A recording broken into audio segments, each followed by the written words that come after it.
लालची चेहरा। एलएसी पर सुधरते हालात के बीच चीन की एक नई खुराफात सामने आ गई है। लद्दाख में 2 नए काउंटी बनाने की उसने घोषणा की है। होतान प्रांत है जहां पर 2 नए काउंटी बनाने की घोषणा की गई है और भारत ने चीन से इस पर कड़ा एतराज जताया है कि चीन का अवैध कब्जा स्वीकार नहीं है। हालांकि अब यहाँ कब्जा नहीं है, लेकिन जो इलाके उसने इन दोनों जिलों को बनाने में दिखाए हैं वो भारत के लद्दाख के हिस्से में भी पड़ते हैं। भारतीय क्षेत्र में चीन का कब्जा नामंजूर है और साथ ही तिब्बत में भी ब्रह्मपुत्र पर डैम बनाने का भारत ने विरोध किया है, क्योंकि चीन के तिब्बत में यारलुप त्यांगपो नदी है जिसे भारत में ब्रह्मपुत्र माना जा रहा है। इस पर वो सबसे बड़ा डैम बनाने की तैयारी में है और इसके जरिए भारत में आने वाले पानी की आवक पर रोक लगना लाजमी है। मेरे साथ 2 खास मेहमान इस वक्त जुड़ गए हैं, मेजर जनरल सुधाकर जी रक्षा विशेषज्ञ के तौर पर और डॉक्टर ब्रह्मदीप अलूने विदेश मामलों के जानकार के तौर पर। सबसे पहले मेजर जनरल सुधाकर जी, आपका ही रुख मैं करूंगा क्योंकि आपने इस टेरेन को जिया है, देखा नहीं है, आपने जिया है। शायद यहाँ के मैप, सारी चीजें आपको सपने में भी याद आते होंगे, आपने इस एरिया को इतना खंगाला हुआ है। हम जब जब बात करते हैं चाइना इंडिया रिलेशन की, साइनो इंडिया रिलेशन की, तब ये लगता है कि एक कोई एग्रीमेंट हो गया, हालात बेहतर होंगे। लेकिन अब भारत का थिंक टैंक इस मान को बैठा रहता है कि वो वक्त कब आने वाला है जब चीन एक बार फिर से तनाव को आग देगा या सुलगाएगा। होतान प्रोविंस में हेयान और हेकांग 2 जिले बनाने की चीन कोशिश कर रहा है और इनकी टेरिटरी में वो हिस्सा आ रहा है जो भारत के यूटी लद्दाख का है।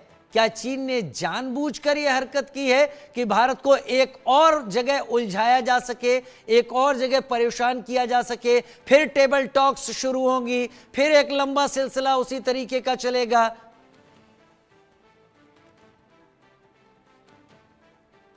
Major general. हाँ जी, Rajiv, good morning. Good morning sir.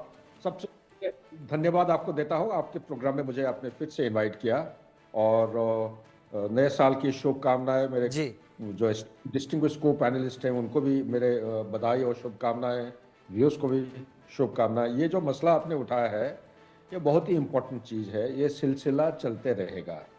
China एक ऐसा देश है, चाइना पाकिस्तान में, आप तो पाकिस्तान स्पेशलिस्ट आप खुद ही हो, कोई बात बता चुका हूं। प्लीज इतना नहीं, मैं चाहूंगा कि आप मेरे सामने, आपको इसीलिए हमने मेहमान के तौर पर बुलाया है कि आपके जरिए हम समझते हैं और आपके जरिए हमारे दर्शक समझते हैं। Major general.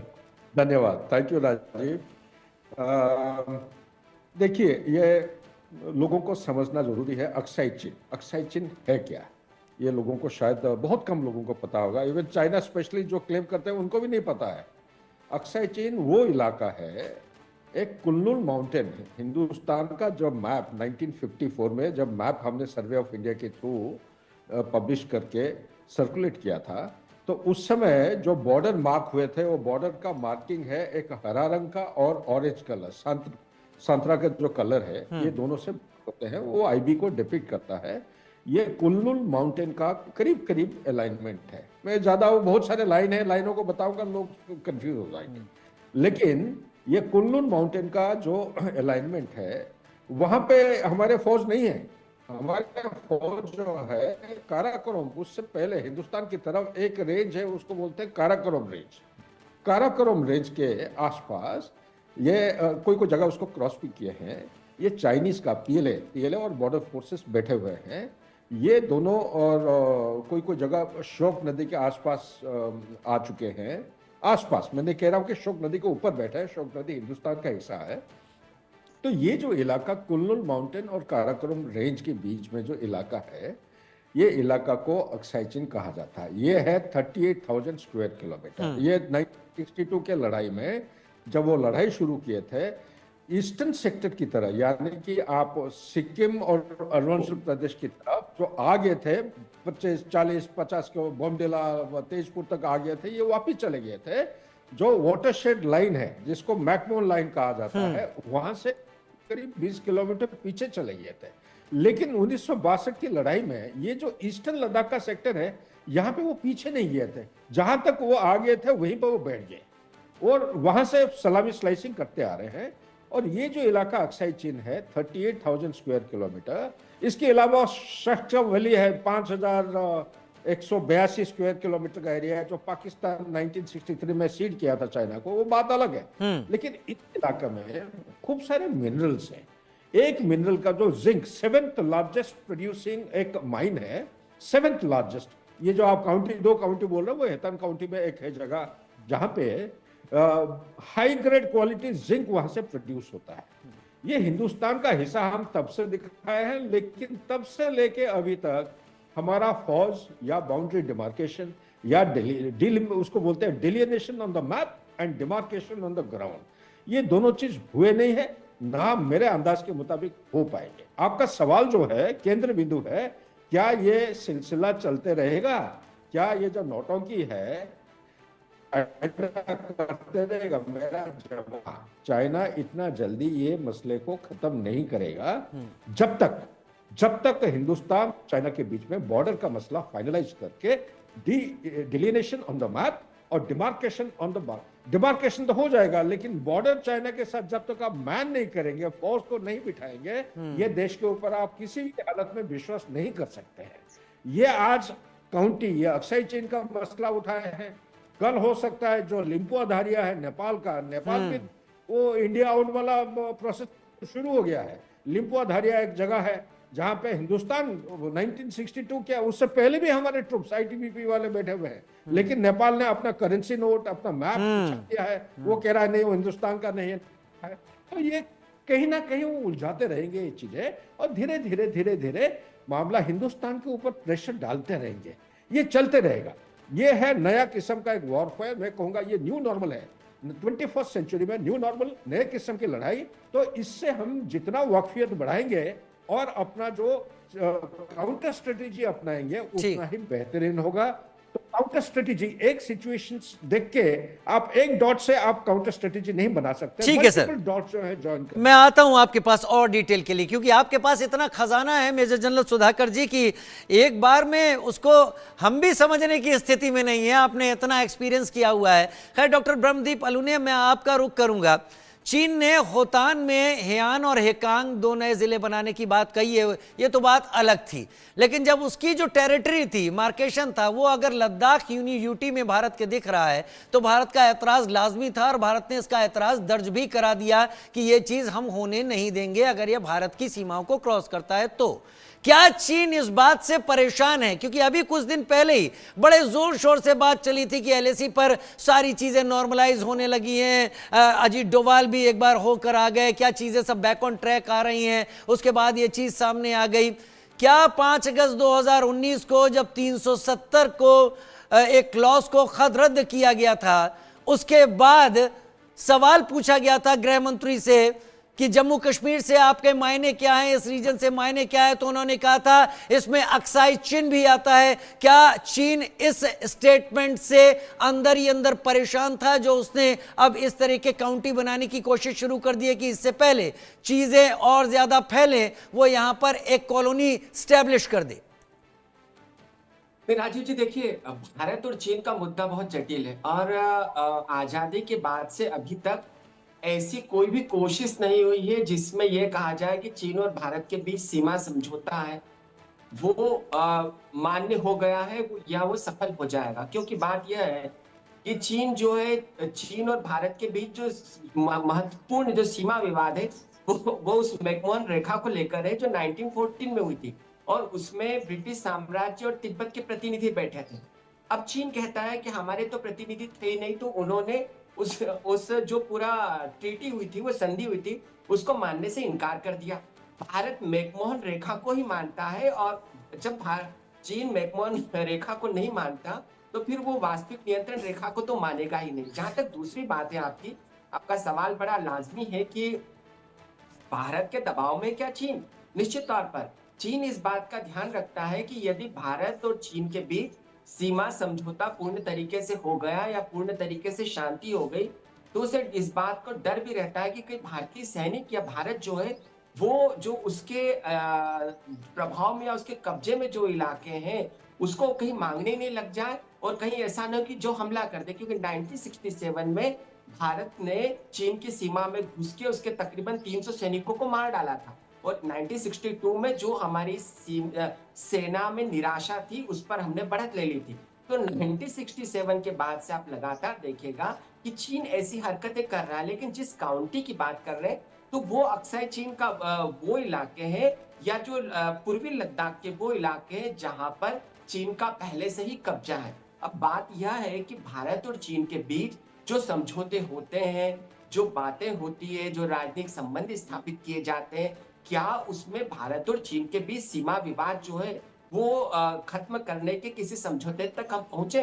बिल्कुल भी नहीं पहुंचे। हमको इस बात का ध्यान रखना पड़ेगा कि जब तक मैकमोहन रेखा को लेकर चीन को हम सहमत कर नहीं लेते, वो चाहे हमको युद्ध से करना पड़े, वो कूटनीतिक तरीके से करना पड़े, वो रणनीतिक तौर तरीके से करना पड़े, या समझना चाहूंगा, या आसियान के जो देश हैं या दक्षिण के जो देश हैं उन देशों के साथ मिलकर दबाव नहीं डाला जा सके, तब तक हम चीन पर दबाव नहीं डाल सकते। और दूसरी बात यहाँ यह भी है कि महज द्विपक्षीय संबंधों की बदौलत यदि चीन को दबाने की कोशिश की तो वो संभव नहीं होगा। हमें क्वाड जैसे संगठन जो है जी। या आसियान जैसे जो संगठन है, उन संगठनों के बूते हम चाइना को दबाने की कोशिश करेंगे तो चाइना दबेगा भी, चाइना सीमा विवाद का समझौता भी करेगा। ये लेकिन बहुत जटिल प्रक्रिया लेकिन है। ब्रह्मदीप सर, फिलहाल पिछले कुछ दिनों के अगर हालात को देखा जाए, चीन दब रहा हो ऐसी बात सामने नहीं है। चीन पीछे जरूर हटा है, लेकिन चीन की ये चाल एक कदम पीछे और दो कदम आगे वाली होती है। जहां पर LAC पर भी चीन PLA को लेकर मौजूद है, वो LOC में भी पाकिस्तानी आर्मी के साथ मौजूद है, उसने लिपुलेख और लिम्पियाधुरिया को लेकर नेपाल को उकसाया है। बांग्लादेश आज यूं ही नहीं चीन से फाइटर जेट खरीद रहा है या अमेरिका से गोला बारूद और टैंक मंगवाने की कोशिश कर रहा है, तुर्की से टैंक, ये सब कुछ चीन ही इसके पीछे है। सवाल ये कि चीन को टेबल पर लाना और चीन के साथ बात करना, क्या टाइम चीन बाय कर रहा है या हम बाय कर रहे हैं, उस पर भी सोचने की बात है। लेकिन एक बड़ी खबर, उसके बाद में मेजर जनरल का रुख करूंगा। चीन का अब अमेरिकी कंपनियों पर एक बड़ा एक्शन सामने आया है। 28 अमेरिकी रक्षा कंपनियों पर चीन ने बैन लगा दिया, माल आयात और निर्यात पर प्रतिबंध लगाया, 10 कंपनियों के व्यापार पर पूरी तरह से पाबंदी। चीन ने राष्ट्रीय सुरक्षा के लिए खतरा बताया है, राष्ट्रीय सुरक्षा हेतु में फैसला लिया है। चीन ने हथियारों की बिक्री में संलिप्तता का हवाला दिया है और ये अमेरिका की कंपनियां हैं। अब तक अमेरिका ऐसा करता दिखाई पड़ता था, लेकिन अब चीन कर रहा है। मेजर जनरल सुधाकर जी, ये खबर बहुत छोटी सी है कि चीन ने अमेरिका की रक्षा कंपनियों के ऊपर बैन लगा दिया, लेकिन इसके पीछे की कहानी अगर मैं कहूं तो क्या गलत है कि चीन इस दो पोलर वर्ल्ड, जिसमें बाइपोलर वर्ल्ड है, जहां पर अब तक रूस और अमेरिका हुआ करते थे, वहां पर रूस को रिप्लेस करके अमेरिका के सामने न केवल खड़ा हो रहा है, ठीक उसी तरीके से कदम उठा रहा है जैसे अमेरिका उठाया करता था। तो चीन आगे आने वाले दिनों में अभी से मंशा जाहिर कर रहा है। एब्सोल्युटली राजीव, बिल्कुल सही मुद्दे पे आपने उंगली डाला है। तो मैं सिर्फ ये कहूँगा कि ये 21st सेंचुरी है। जो कोल्ड वॉर 1.0 जो हम कहते हैं, सेकेंड वर्ल्ड वॉर से लेके 1991 सोवियत यूनियन जब डिसइंटीग्रेट हुआ, इसमें बाइपोलर वर्ल्ड होते थे, USSR एंड USA। और 1991 के बाद आप मान के चलिए ये जो कोल्ड वॉर 2.0 अभी जो फेज में चल रहे हैं, इसमें अमेरिका क्लेम कर रहा है कि भाई ये यूनिपोलर वर्ल्ड है। हम सबको मालूम है, उनको खुद को भी पता है कि ये डिक्लाइनिंग, ठीक है नहीं, लेकिन ये उन्हीं का ही क्रिएशन है। चाइना एक मैन्युफैक्चरिंग हब या फैक्ट्री ऑफ द वर्ल्ड बोलते हैं, manufacturing factory of the world. इन्होंने ही बनाया हर चीज जो है एनवायरनमेंट की प्रोटेक्शन के लिए, और लेबर बहुत कम लेबर चार्ज होता था उस समय।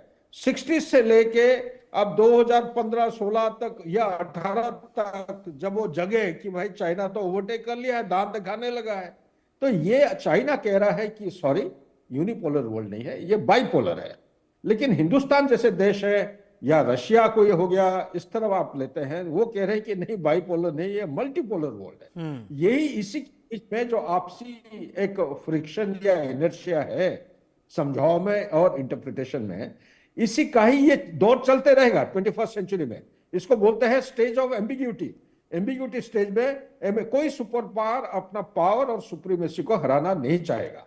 तो अमेरिका इज नो एक्सेप्शन। वो चलते रहेंगे, जितना काबिलियत उनके पास है, डिक्लाइनिंग है जरूर, लेकिन ये अभी खिंच जाएगा 50-60 साल तक, 2080 2075 तक आराम से चला जाएगा। हो सकता है सेंचुरी टर्निंग पॉइंट तक। लेकिन जो मुद्दा आप ना उठा के भी आप इंडिकेट कर रहे हैं वो है कि चाइना इतना तेजी रफ्तार से टेक्नोलॉजी की बात करिए, इकोनॉमी की बात करिए, मिलिट्री की बात करिए, आप नए नए न्यू इमर्जिंग टेक्नोलॉजी, और सबसे बड़ी चीज है इनका जो डोमिनेंस है क्रिटिकल टर्म टेक्नोलॉजी मिनरल्स।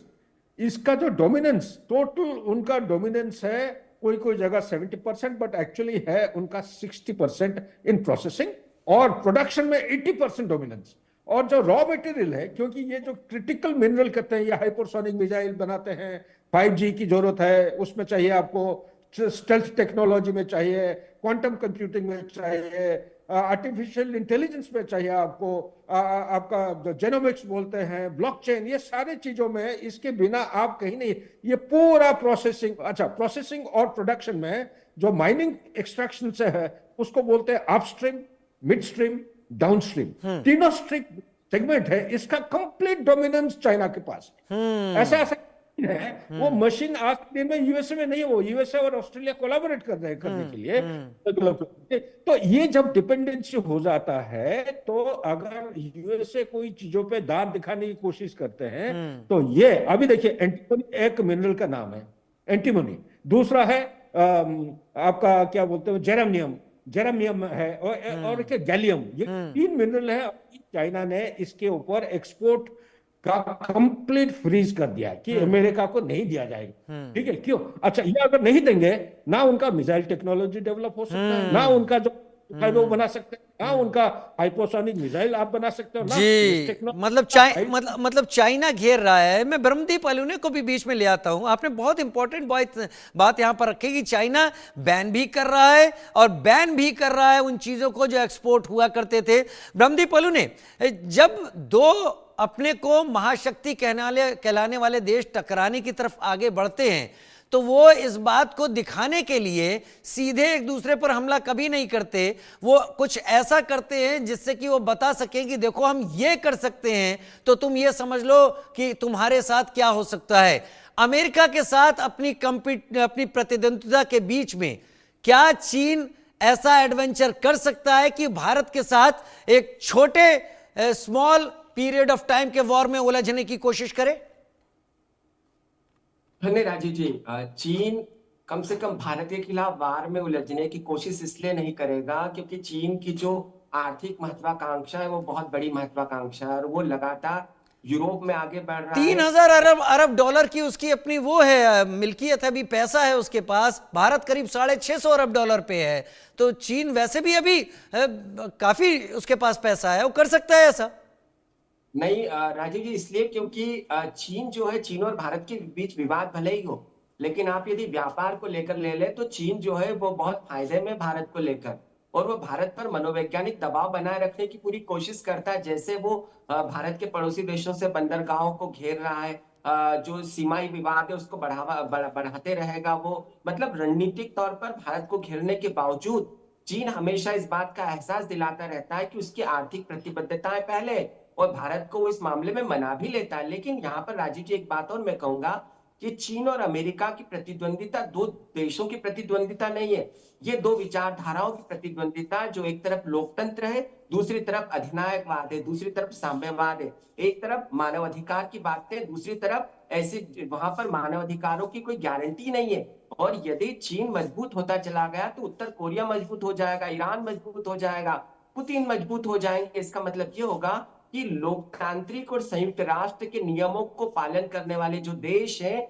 जो संयुक्त राष्ट्र की योजना के अनुसार चलते हैं, ऐसे देश बहुत पीछे रह जाएंगे। और चाइना जैसे जो देश है, जो कि मानव अधिकारों की परवाह नहीं करते, जो अंतर्राष्ट्रीय न्यायालय की परवाह नहीं करते, यदि ऐसे देश दुनिया में हावी होने लगे तो ये दुनिया में एक नए युद्ध का संकट होगा। इसके कारण चीन को रोकना बहुत जरूरी है। राजीव जी, ठीक है। ब्रह्मदीप अलूने सर, आप मेरे साथ जुड़े इस जानकारी के साथ, आपका बहुत बहुत शुक्रिया। सुधाकर सर, आपसे रिक्वेस्ट करूंगा आप मेरे साथ